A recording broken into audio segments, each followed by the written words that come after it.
नमस्कार, मी आयशाच मराठी रेसिपीमध्ये आपले खूप खूप स्वागत करते। आज मी बनवणार आहे व्हेजिटेरियन मोमोज।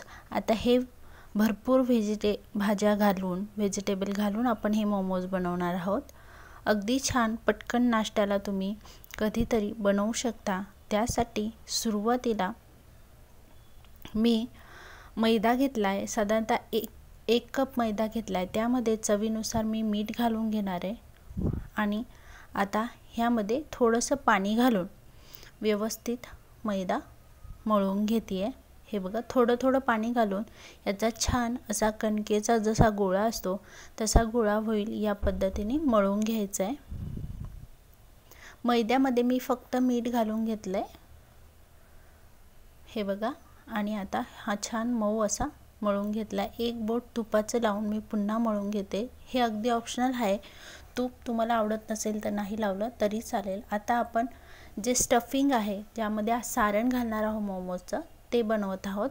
कढईत तेल गरम करून घेतले, त्यामध्ये बारीक चिरून घेतलेला लसूण, अद्रक आणि हिरवी मिरची आणि कढीपत्ता असं मी घालून घेतले। आणि आता बारीक चिरून घेतलेला कांदाही मी त्यामध्ये घालून घेतलाय। त्यानंतर बारीक चिरून घेतलेलं गाजर मी यामध्ये घालून घेतलंय।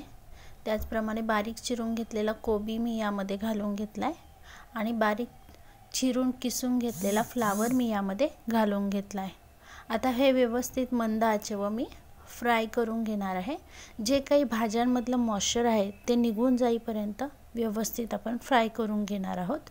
आता यामध्ये थोडीशी लाल मिरचीची जे चिली फ्लेक्स असतात ते आपण घालणार आहोत। आणि आता एक चमचा यामध्ये मिरेपूड मी घातले। मिरेपूडमुळे अतिशय छान टेस्ट येते आणि आलं आणि लसूण याचं प्रमाण जर जास्त टाकलं तर त्याच्यामुळे ही टेस्ट खूप सुंदर येते।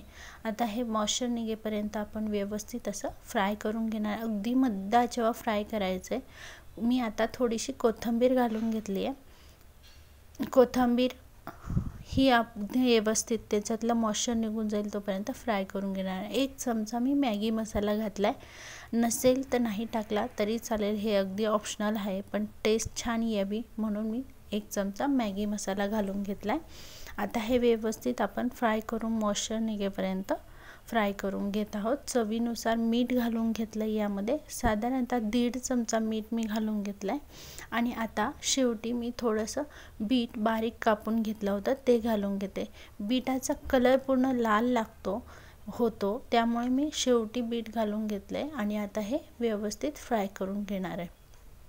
आणि पूर्ण मॉइश्चर निघून जाईल तोपर्यंत आपण फ्राय करून घेणार आहोत। आता यामध्ये मी पिझ्झा ऑर्गॅनो 1 चमचा घालून घेतलाय। आता हे संपूर्ण मॉइश्चर निघेपर्यंत मी व्यवस्थित फ्राय करून घेणार आहे। हे बघा, या पद्धतीने आपलं स्टफिंग तयार झाले।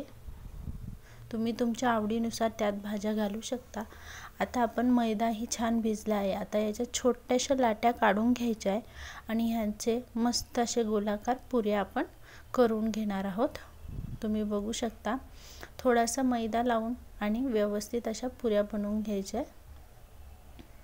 आपल्या पुऱ्याच्या साईजच्या आपण अशा पुऱ्या बनवून घेऊ आणि यामध्ये आपण आता स्टफिंग आपल्याला भरायची असते। जास्त जाड नाही आणि जास्त पातळही नाही, अशी पुरी आपण लाटून घेणार आहोत। या पद्धतीने तुम्ही बघू शकता, पीठ लावून आणि अशा संपूर्ण पिठाच्या मी पुऱ्या बनवून घेतल्यात। पुऱ्या बनवून झाल्यानंतर आपण यामध्ये आता जे काही सारण बनवून घेतलं होतं भाज्यांचं ते घालून घेणार आहोत। आता ह्या पुरीमध्ये आपण सारण घालून घेणार आहोत। मी ती हातावर घेतली, हे बघा, या पद्धतीने थोडासा खोलगट भाग करायचा आणि 1 चमचा म्हणजे सारण मी यामध्ये घालून घेणार आहे, म्हणजे 1 चमचा साधारणतः मावतो। या पद्धतीने तुमच्या आवडीनुसार किती बसतंय आपलं स्टफिंग ते घालून घ्यायचं आहे आणि साईडने या पद्धतीने पाकळ्या करायच्या। हे बघा, मोदकाला आपण ज्या पद्धतीने करतो त्याच पद्धतीने पाकळ्या करून घ्यायच्या आहे आणि ते पॅक करत जायचं आहे। तुम्ही बघू शकता, अतिशय व्यवस्थित जर पीठ भिजलं तर ते सहज पाकळ्या होतात आणि चिटकताही व्यवस्थित। हे बघू शकता तुम्ही, या पद्धतीने तुम्हाला आवडेल तसे तुम्ही शेप देऊ शकतात मोमोजला। आणि अतिशय छान असा शेप देऊन हे मोमोज बनवून घ्यायचे। हे बघा असं थोडासा अंडाकृती शेप आणि हा जो वरचा भाग आहे तो थोडासा गोलाकार फिरवून घेऊ शकतो आपण आणि आपल्या आवडीनुसार आपण शेप देऊन घेऊ शकतो। हे बघा अगदी मोदकासारखंच तुम्ही उकडीचे जे मोदक करतात तशा पाकळ्या करून आणि असं बनवून घ्यायचं आहे। तुम्हाला मी अजून एक मोदक सारखं स्टफिंग करून कसं बनवायचं अजून एक मी मोमोज बनवून दाखवते। हे बघा या पद्धतीने संपूर्ण पाकळ्या अशा व्यवस्थित करून घ्यायच्या। पूर्ण पुरी पाकळ्या केल्यानंतर सगळ्या एकत्र जोडून तुम्ही असे गोलाकार फिरवून घेऊ शकता। हे बघा अतिशय छान सुंदर असे बनले जातात मोमोज। तुम्ही तुमच्या आवडीनुसार जसे शेप तुम्हाला आवडत असेल मोमोचे तसे तुम्ही बनवू शकतात आणि भाजी ही तुम्हाला आवडेल त्या भाज्या घालून तुम्ही हे असं व्हेजिटेबल मोमोज तुम्ही बनवू शकतात। आता मी वाफ देण्यासाठी एका वाफेच्या थालीमध्ये तेल लावून घेते आणि आता यामध्ये मी हे संपूर्ण बनवून घेतलेले मोमोज ठेवून घेणार आहे आणि साधारणतः 15 मिनिटासाठी मी वाफ देणार आहे।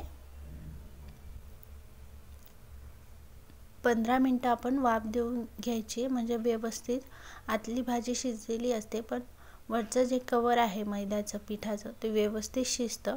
त्यामुळे मध्यम आचेवर 15 मिनिटं आपण वाफ देऊन घेणार आहोत। तुम्ही बघू शकता अगदी हेल्दी कमी तेलाचे आणि असे हे तुम्ही कधीतरी नाश्त्याला बनवू शकता। आता मी हे वाफ द्यायला ठेवले आहे। साधारणतः 15 मिनिटं आपण वाफ देऊन घेतोय। वाफ देऊन झाल्यानंतर हे बघू शकता तुम्ही आपले मोमोज तयार झाले। तुम्ही सॉस सोबत ते खायला सर्व करू शकता। ही रेसिपी तुम्हाला कशी वाटली याबद्दल मला नक्की कमेंट करा।